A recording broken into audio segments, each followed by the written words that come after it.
What is up? Back in the hizzy. It's Tritone Radio. DJ Fatman Crazy Will. Whoop whoop. How you doing, people? Dude, I'm telling you what, man. It's good to be back. We know we've been gone from you guys for a little bit of time, and we've been busy as shit with a bunch of random stuff. But we're back. We're back bringing you local music from all over the place. And this time, it's personal. Dude, revenge of the tones. But yeah, we're back, man. We're just happy to be here again, and we got a lot of stuff planned for you guys. We're gonna start trying to branch out and do some more. What's the word I'm looking for here? Just kind of reach out a little bit more into the community and do what we can, and just bring you some different type shit other than just this goofy podcast of us talking shit and playing you local bands. But we're really excited about it, and not to keep you waiting because we know you've been waiting quite some time, we're going to go ahead and kick it off with the song here. This is G Zeus by the band Tesheva. It is off the Tesheva EP, and Crazy Will, if you would be so kind.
Woo!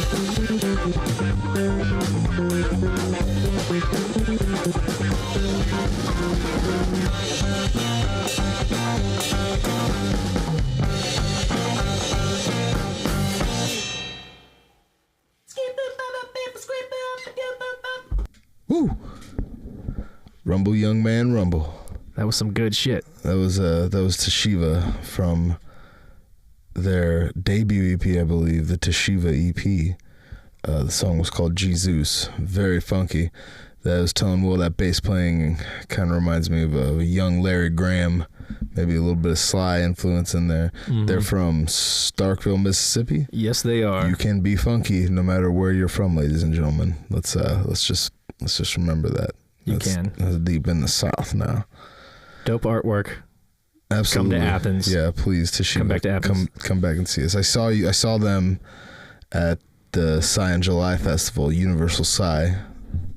Their festival in Athens. Very cool band. I was quite blown away. I hope they reach out to us soon. That was badass. I dug it. You will be able to find them on our social media. We will post links to their social media. And while you're at it, just go ahead and like our social media too if you haven't already, because that's important. How many times do you think I just said social media, Will? Probably not as many as it 52 felt. times in the last 5 seconds. Okay. Well, shameless plug after shameless plug. You got to do it. That might be an exaggeration, but I honestly couldn't tell you. It is literally not an exaggeration. If anything, it's an understatement. Yeah, that's fair. Yeah, social media. Go to our YouTube page and follow it. Please subscribe to it and get notified for updates and like it and share it and comment and tell us what you think. Tell us about bands you want to hear, please. Hashtag never too many hashtags. Hashtag never too many hashtags. Just anywhere you can find us, hashtag us up. But anyway, you're probably wondering where we've been. Or maybe you're not. That's cool too. Either way, I'm going to tell you, we've just been busy. Wilbur is enrolled in the Atlanta Institute of Music and Media, doing some music production. Learning how to use these professional tools, as the avid people call it. Yes, that's right. The people in the know. And I was busy getting an EP recorded.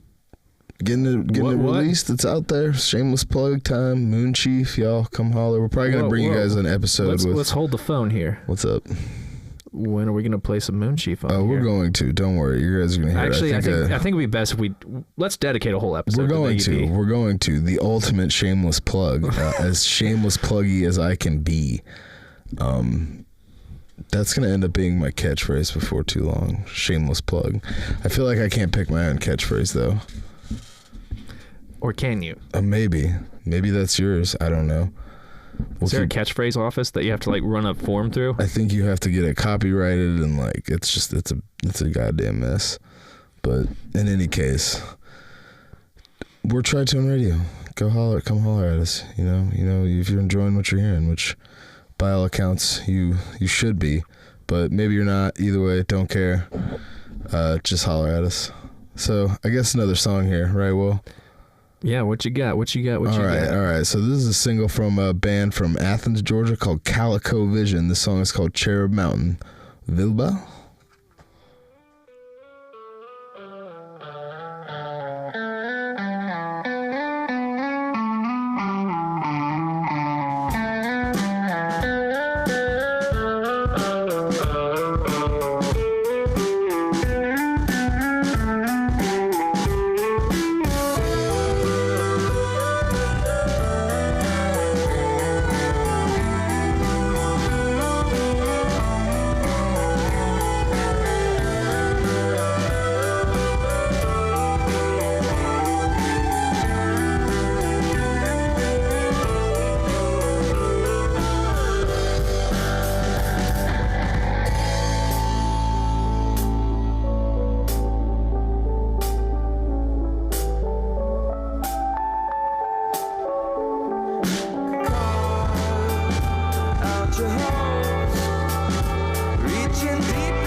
That was Calico Vision with their song Cherub Mountain.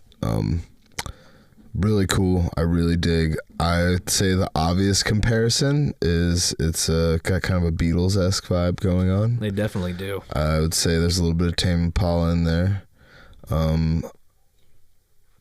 And I'd say a less obvious comparison, I think there's a little bit of King Giz and the Lizard Wizard up in there. I can see that. You know what I'm saying? At least on their more psychedelic type shit. Yeah, very cool. Calico Vision, if you're out there, we dig you. Please holler at us. I would like to talk to you guys and know what makes you tick, makes your music go round. I do hear a little bit of Cage the Elephant in there. Cage the Elephant, that's interesting. Yeah, Calico Vision, come tell us who you're listening to and about yourself so we can dig it. Which leads me to my next topic, and I want to keep this as brief as possible because here we go again. Yeah, soapbox time, dude. But I'm just gonna go halfway on the soapbox.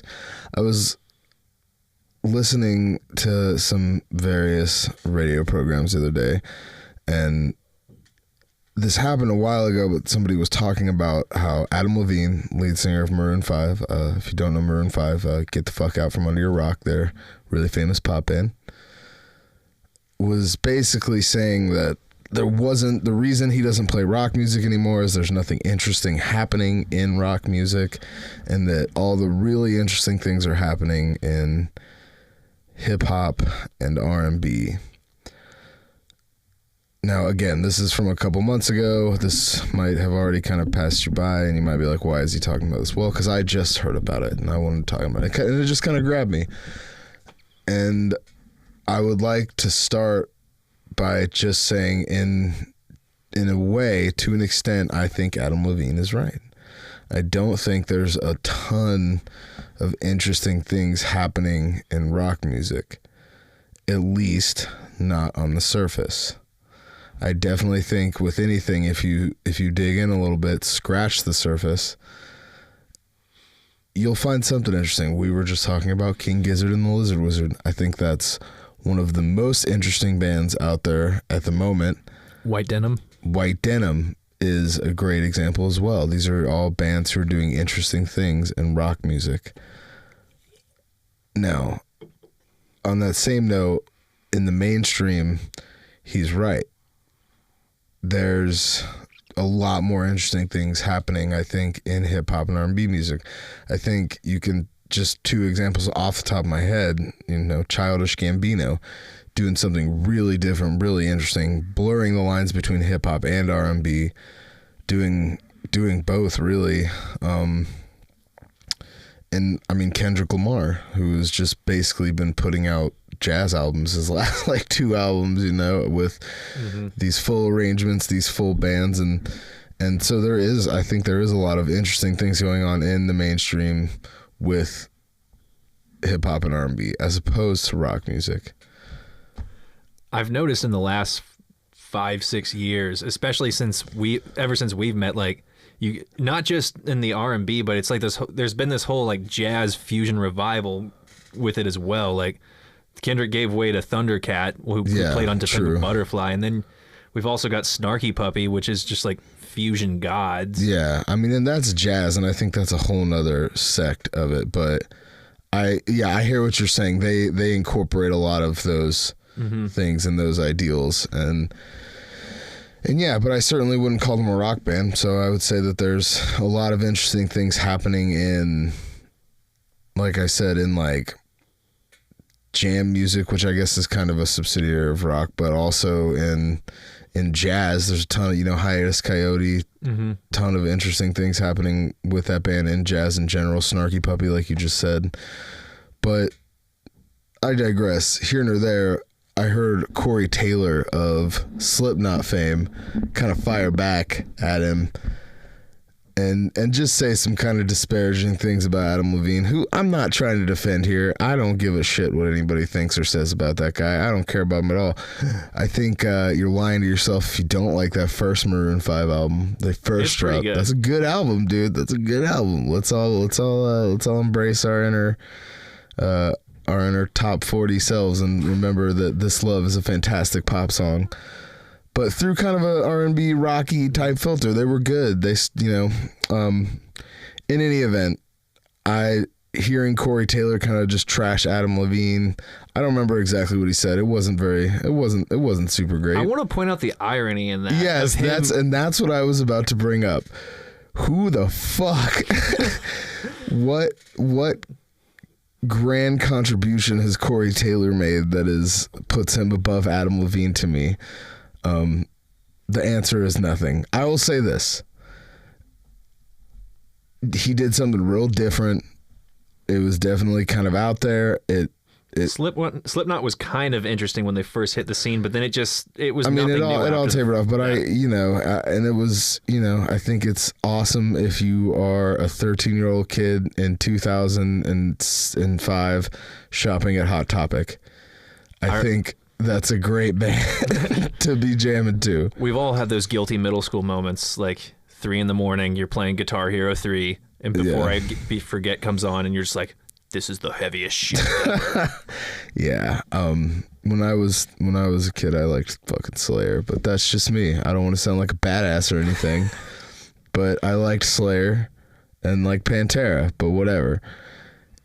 Anyway, I kind of what you said. I just wanted to point out the irony in somebody like Corey Taylor shitting on, who, like I said, admittedly did kind of carve out his own path, but it wasn't like so original and so groundbreaking that I give him a pass for shitting on somebody else who, by all accounts, is a very talented person. And you can say what you will about Adam Levine, but that motherfucker can sing, and he's been doing this thing for quite some time now and managed to stay relevant. So, cheers to both those dill holes, and go local music. But anyway, I don't want to rant on too long. I'll put my soapbox away. Well, I was only about half on it. That was too bad. I kind of played devil's advocate that time. On there. You know what I mean? I played devil's advocate. I wanted to dish out both of those points, like, because I understand why Corey Taylor would be pissed. Like, he's a rock musician who's not doing anything interesting. So, and the thing is with the reason I think rock music's just not really in the forefront, it's just because I think, especially in the mid 2000s, there just came this point where it was just so played out. Like, there were so many fucking rock bands on the scene. I hate saying oversaturated, but there just came a point where rock and roll itself needed to take a little bit of a break in order to let like the R&B kind of shine through for a little while, just so like rock can kind of have this break so that it can come back around and so it can refresh and revitalize itself. That's an interesting thought. So you think that there's like something coming back around? It's going to be, I mean, there's always something new musically. I think everybody's, I think White Denim and King Gizzard are sure signs that I do think rock will come back around. It just has to find, it has to take a step outside to get some fresh air. Fair. I think we're going to do that here in a minute too. And by fresh air, I mean I'm going to smoke a cigarette. But good thought. Well, I dig that. That's good. Sometimes you're not so crazy. Sometimes you make sense. Yeah. Oh, Christ. All right, another song. This is a cool band. I actually have never seen nor met this band, but they were, I just kind of stumbled upon them. Very cool. They're called the Sunwatchers. I believe they are from New York, and this song is called Beautiful Crystals.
was some good shit. I can dig it. That was Sunwatchers. That is off their album Illegal Moves. And that song was called Beautiful Crystals, which I think it's aptly named. It was a nice, healthy jam. Yeah, and we were talking about creativity in music. I mean, or just interesting things happening. That's extremely interesting. You're wrong, Adam Levine. I have the music to prove it, but whatever. I flip-flopped on that like 3 times within the course of talking about it, so it happens. I'm just fence riding. Sunwatchers, you guys are badass. That's really cool. I want to talk to y'all too. I know you're up in New York, but just holler at us, man. Make your way down here. Yeah, come on down, dirty South. And I just want to say that I love the album artwork because it definitely looks like something out of the 70s you'd see on like the cover of like Animal House or Caddyshack. Yeah, it's very rock and roll high school type. But like absurd. Plus the a little more man. Absurd. Yeah. I love interesting how band. their Bandcamp is just like the banner in their Bandcamp is just the evolution of the Kool-Aid Man. Yes, brilliant. Oh yeah. Oh God. Well, I think that it's good leading to our next topic. I was just kind of sitting around thinking the other day. I try not to do too much because I end up hurting my brain. But I was thinking how there's a massive difference between talent and creativity. I think what you just heard was creativity. That was creative. Those guys are talented too, for sure. I think the terms are not mutually exclusive. I think that you can be both. You can be one, you can be the other. I think more often than not, you can be talented but not creative. It's harder to be creative but not talented.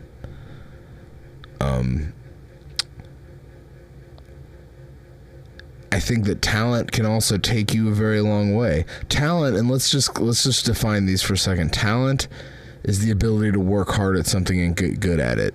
Mm-hmm. That's talent. I know a lot of really talented musicians. I know a lot of really talented people in general who are just whatever they do, they're good at it.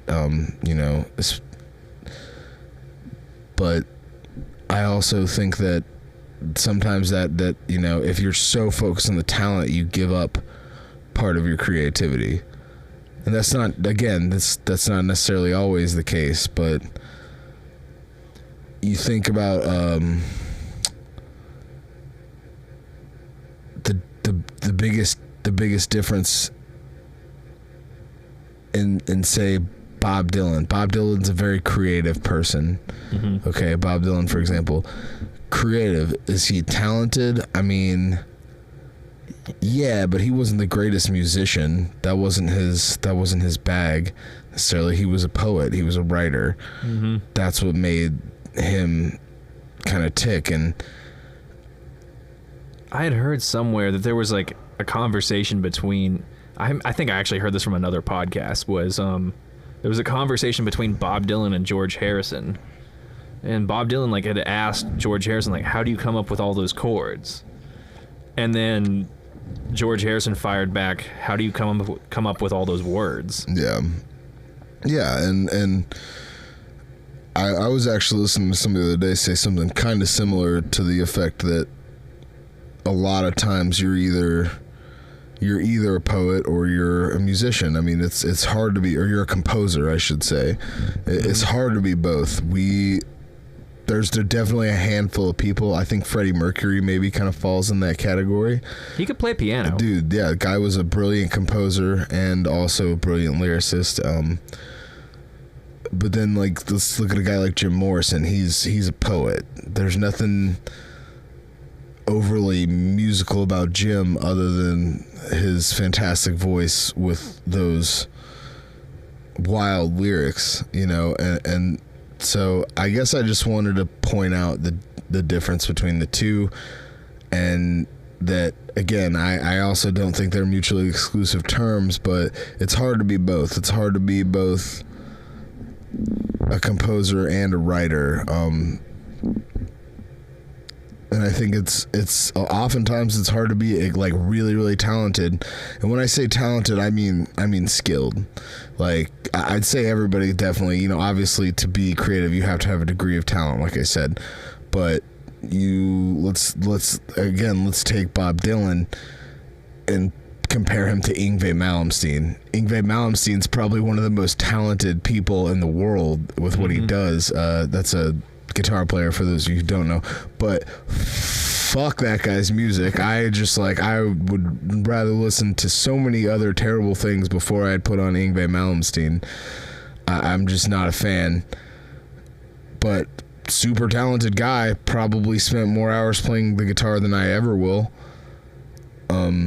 But it definitely put a dent in his creativity. And then, of course, there's a million other factors that go into that. I think ego, in that particular case, ego plays a part of it. You know, and then just your upbringing, your surroundings, your experiences. These things all play a factor in the way you write music and the way you create anything, I suppose. But, yeah, just a thought. I don't know. I was just kind of spitballing there. There was a podcast I saw with Scott Devine. He was talking about like the different types of personalities you see, and he was talking about, well, this is more for bass players, but he had mentioned like you'll get these guys that'll lock themselves in their room and shed away and become phenomenal players, and he even said, you know, that's great that you become like a fucking great player, but at the end of the day, who's gonna hear you if you're just doing that? Yeah, and that's where I feel like the creativity comes in, because not everybody cares how good you are. Pretty much anybody will take notice, I think, if you're very creative and very interesting and do things in your own way. But again, I mean, you know, I fancy myself a creative person at times, but then other times I realize I'm just a fucking ape regurgitating shit that I've already heard.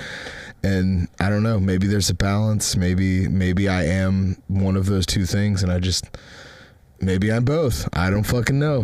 Do you ever get that feeling when you're ever trying to create something? A lot of times it comes like when you're laying asleep in bed or whatever, like you hear music in your head, like a song idea comes to you in your head. It's always when I'm laying in bed.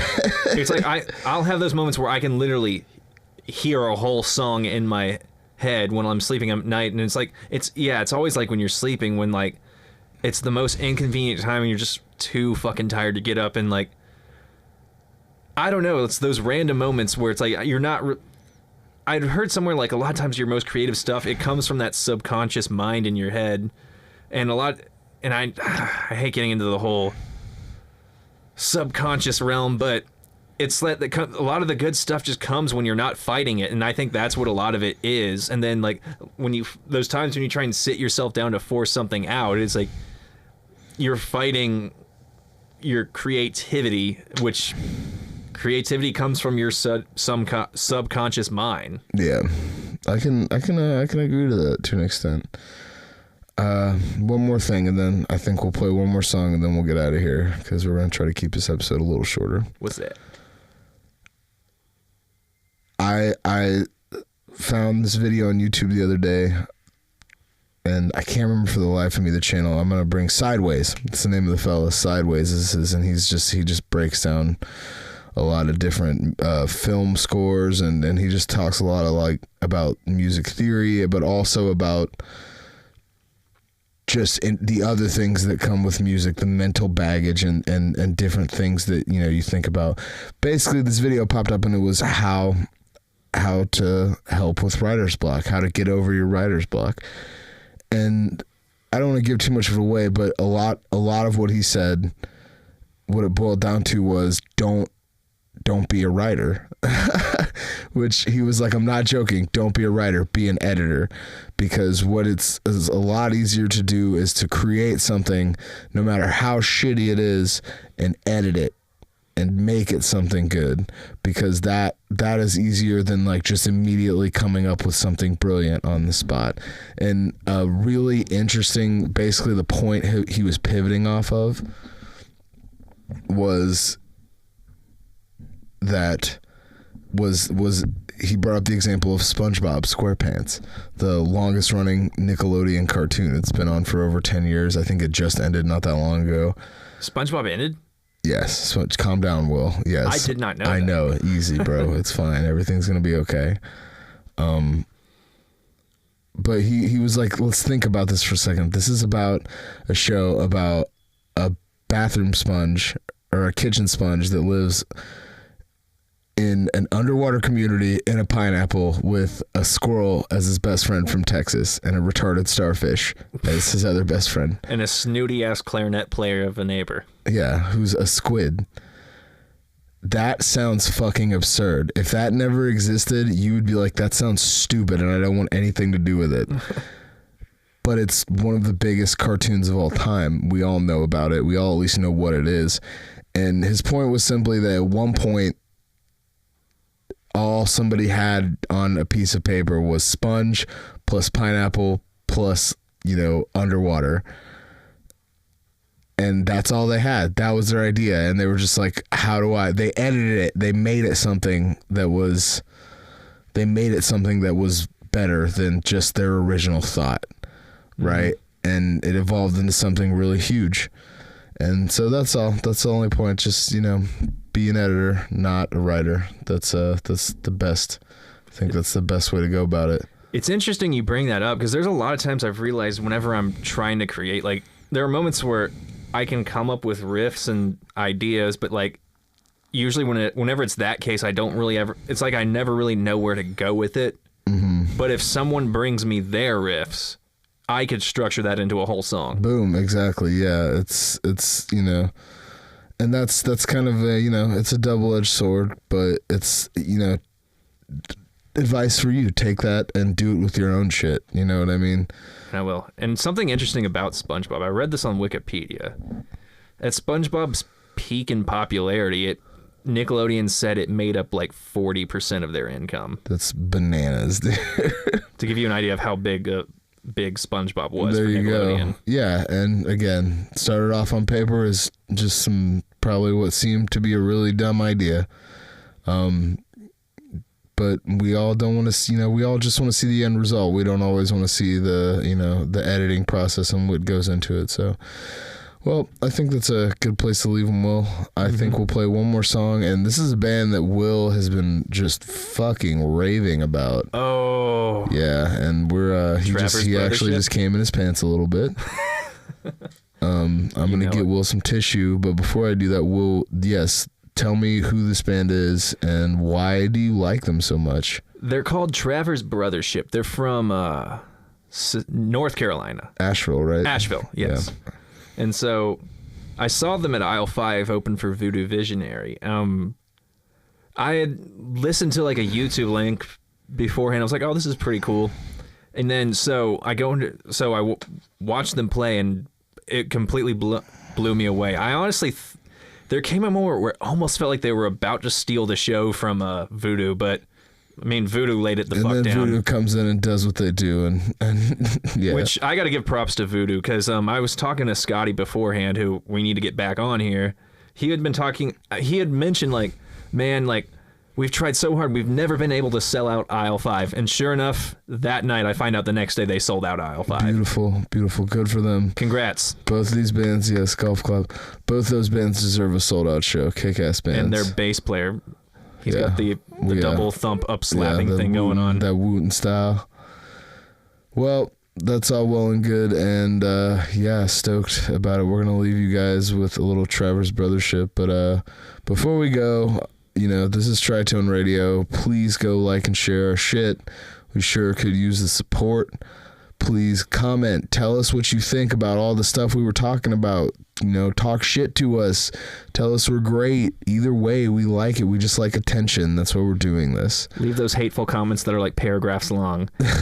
Exactly. But hopefully they're not hateful. We will respond in kind. And when I say in kind, we will totally talk shit back to you. We're not above that. We're extremely childish and petty.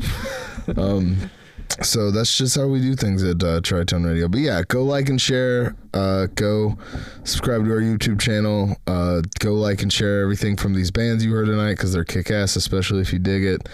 And thanks for tuning in. And we got a bunch of cool shit coming, so stay tuned, y'all. But this song is called Jaded. It's by Travers Brothership, and it's off their album Let the World Decide. Bilba, I'll see you next time, my friend. See ya.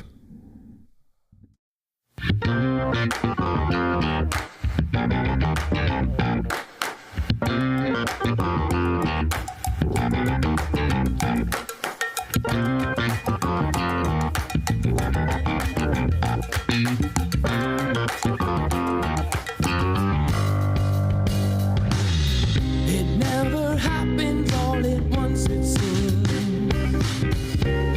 With every breath this heart of mine receives, smooth the edges of your body and your soul. Use the music and you'll never be alone.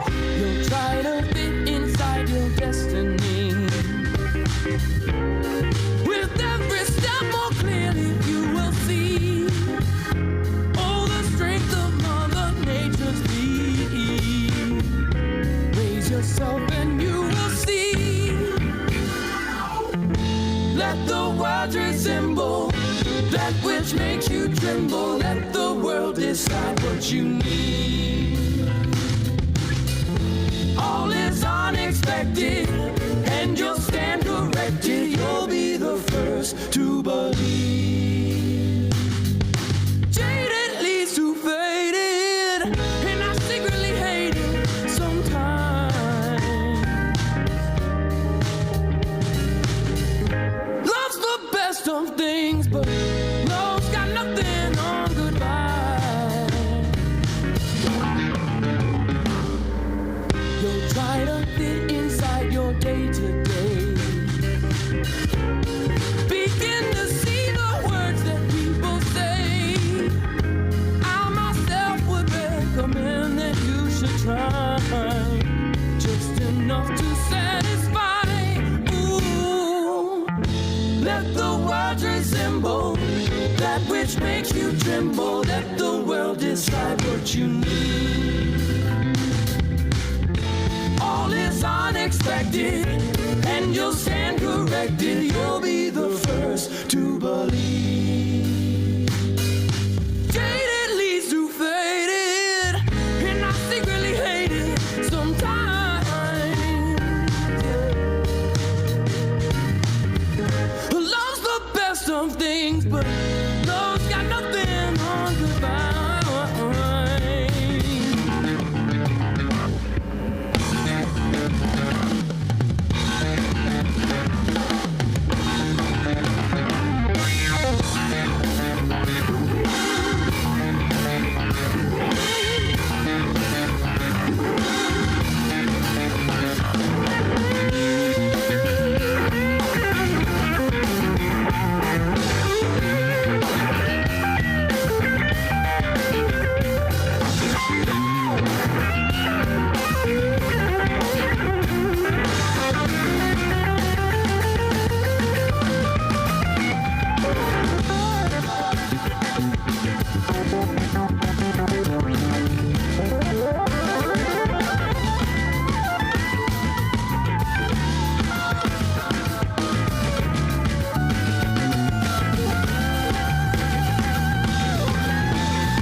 Let the world decide what you need.